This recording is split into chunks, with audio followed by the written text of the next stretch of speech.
the Depression. Well, there were hard times in those days. And my grandfather and my father decided, well, we got to take care of these people and make sure that they have at least have bread to take home, and even if they didn't have any money.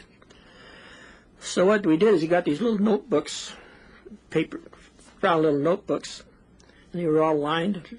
And a lady would come in and family would come in and buy a loaf of bread or 2 loaves of bread, and 10 cents, 15 cents.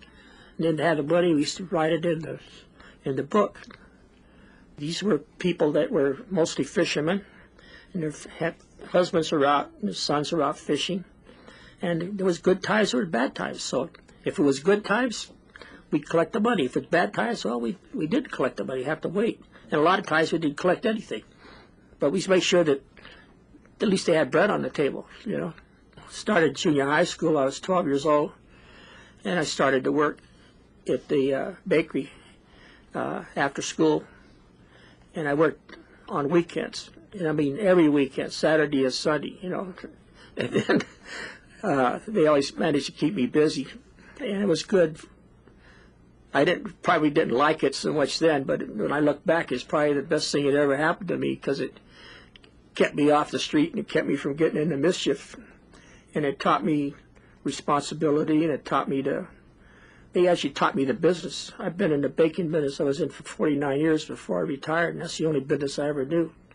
I knew they were going to close, but I didn't know when.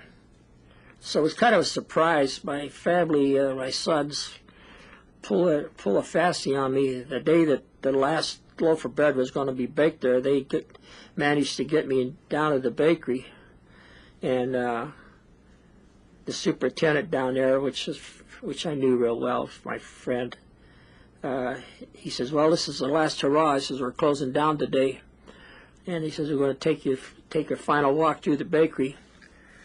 And he says, and when we get through, he says, you're going to get the last loaf of bread coming off the line, you know, which I did. They gave me the last loaf of bread that came off the line.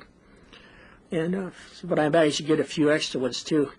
So then when it was all over, we all went up to the Pacific Diner in San Pedro. We bought our own bread. He says, well, we're going to eat your breakfast, but you got to toast our bread, because this is the last hurrah.